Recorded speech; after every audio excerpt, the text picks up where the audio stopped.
Kembali lagi bersama saya dalam segmen Kupinang Seru nih, kupas hukum pidana dengan sederhana dan terkini.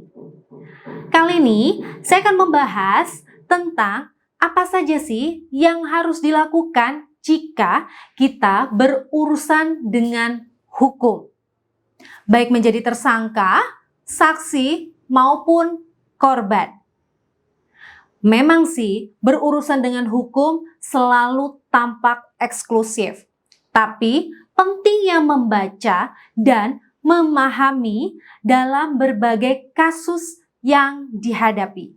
Untuk lebih jelasnya, biar lebih dijawab dengan pakar hukum kita, dengan Ibu Dr. Anda Jelis Lindriati, SH.MH. Saudara-saudara sekalian, dalam kehidupan kita ini, hukum melingkari kita kan? Karena negara kita ditata oleh aturan hukum. Tapi aturan ini dibuat bukan untuk memproses masyarakat, akan tetapi melindungi masyarakat. Banyak kasus-kasus di kehidupan kita sehari-hari yang bisa masuk ke ranah pidana. Jadi jangan dianggap sepele. Adik-adik yang sekolah, jangan dianggap sepele ya, mumpung masih umurnya belum mencapai 17, mendapatkan teman yang tidak bagus, diiming-iming punya HP bagus, diiming-iming punya kendaraan sepeda motor yang bagus, kemudian disuruh melakukan perbuatan yang melanggar hukum seperti menjadi kurir narkoba. Kemudian mau diajak untuk melakukan penjamretan di jalan sepeda motor dan penjamretan terhadap tas-tas ibu-ibu terutama yang suka pakai tas kalau naik sepeda motor. Jangan mau diajak, karena itu akan merugikan masa depanmu. Kenapa? Meskipun kamu masih anak-anak, kamu pun akan mendapatkan pendidikan khusus dari negara di dalam penjara anak-anak. Jadi, hindari pergaulan yang tidak baik. Pergaulan tidak baik akan menjerumuskan dirimu dan masa depanmu. Bukan hanya yang rugi bukan hanya dirimu, tapi keluargamu juga. Masa depanmu juga. Jangan mau diiming-imingi melakukan perbuatan melawan hukum. Itu bagi yang laki-laki. Bagi yang perempuan, karena zaman sekarang zaman sosial media, teman punya HP bagus, kemudian diajak temannya melakukan perbuatan terlarang, melakukan prostitusi anak-anak. Menurut Anda, saya tidak melanggar hukum, orang ini badan-badan saya sendiri, tapi Anda melanggar hukum masyarakat tentang sosial. Nah, apa yang dirugikan dari kamu? Masa depanmu, kesehatanmu, itu perlu kamu perhitungkan.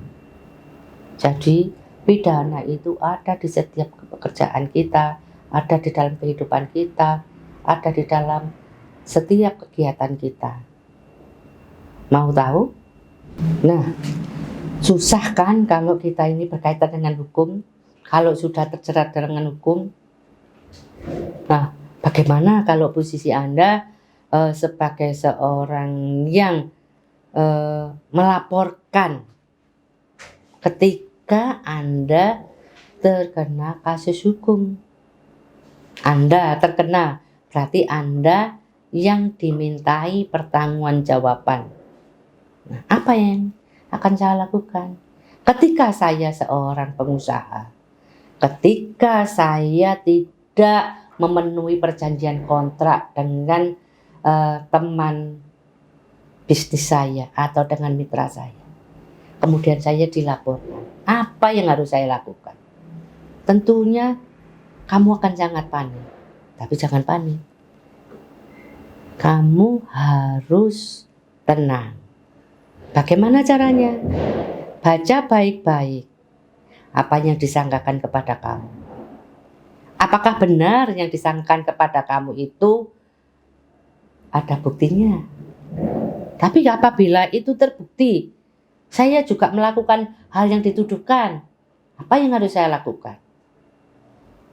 Kamu sebaiknya pergi ke seorang pengacara, seorang advokat, kamu menjelaskan duduk permasalahannya sejelas-jelasnya. Karena perbuatan hukum itu tidak ada yang sempurna.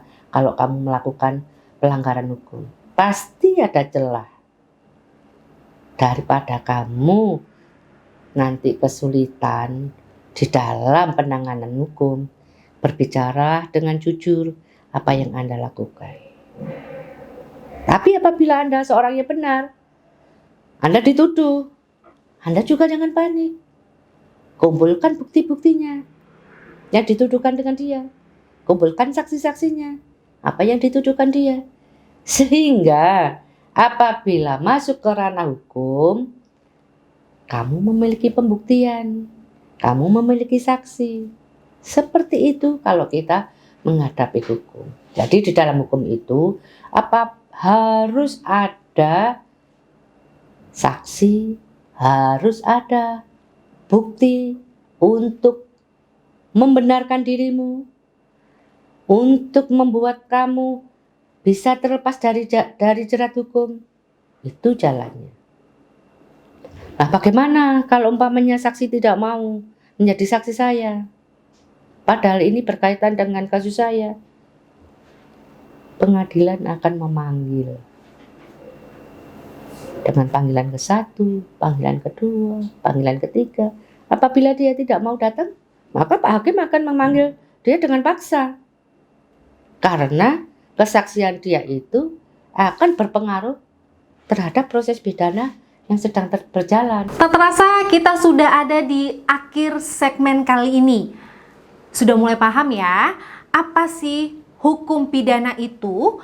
Hukum pidana itu ketentuan yang mengatur perihal pelanggaran hukum bagi para si pelanggar.